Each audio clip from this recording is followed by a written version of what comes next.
Our campaign of maximum pressure on the North Korean regime has resulted in the toughest ever sanctions.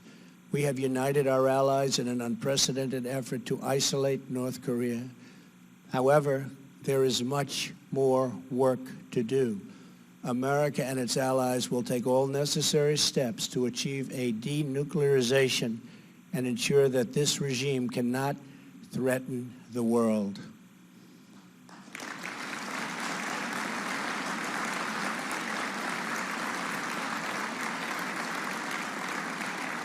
Thank you. This situation should have been taken care of long before I got into office, when it was much easier to handle. But it will be taken care of. We have no choice.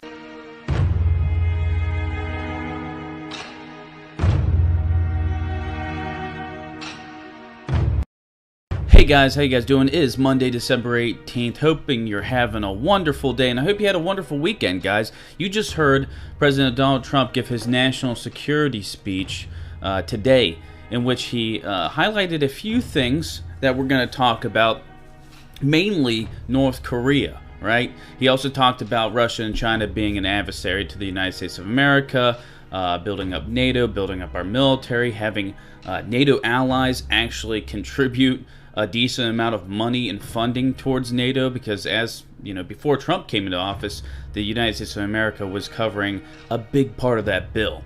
But what I want to talk about is North Korea, all right? Because, you know, North Korea, it's a hotbed topic. It's been a hotbed topic since, I want to say, May, June.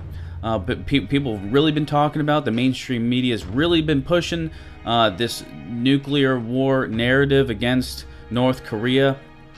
But today we heard Donald Trump say, you know, we gotta really listen to his words there. He talked about how the United States of America will deal with North Korea, and that we have no other choice. Okay, and we've heard over the past couple of days, the last week or so, that the United States has been pressuring China about the crude oil sales and exports from China to North Korea. We want them to cut off their oil. And why do we want them to do this? Because back in 2003, I believe, it might have been 2001, maybe, I think 2003, China did the same thing. They cut off the oil supplies, and it brought North Korea to the table. So what we're trying to do is get the oil out of their hands, bring them to the table, and then hopefully peacefully negotiate the denuclearization of the Korean Peninsula. Because we had a moment last week where Rex Tillerson talked about no preconditions for talks, where everyone was like, whoa, you know, it's the Trump administration, are they shifting the narrative here? You know, are they showing a sign of weakness? Are they really willing to talk with North Korea,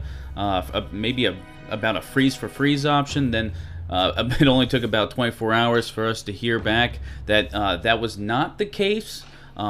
That, you know, the denuclearization of the Korean Peninsula was the ultimate goal, whether that was through peaceful means or through military means.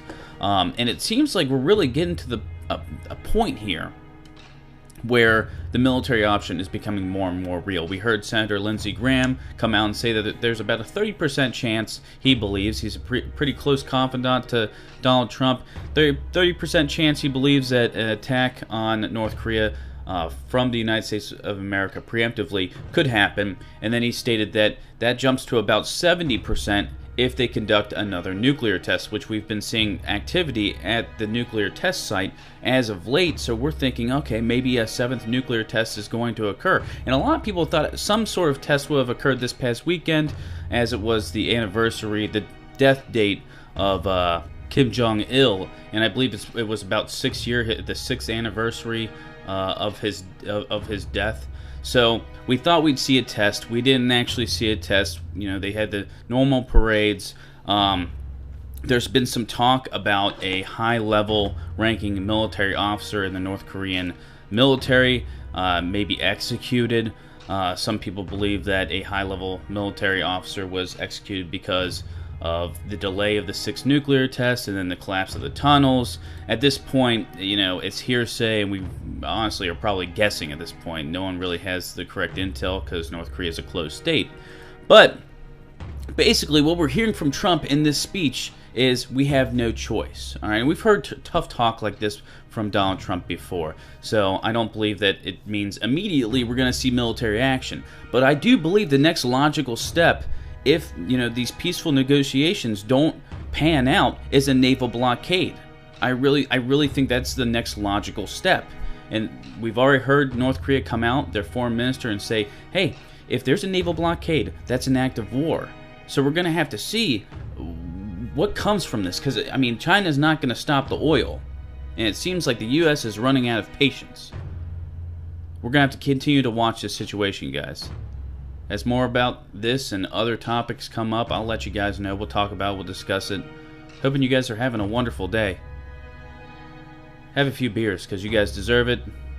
Say a few prayers, because the world desperately needs them. And as always, guys, keep your eyes to the skies. Thanks, guys.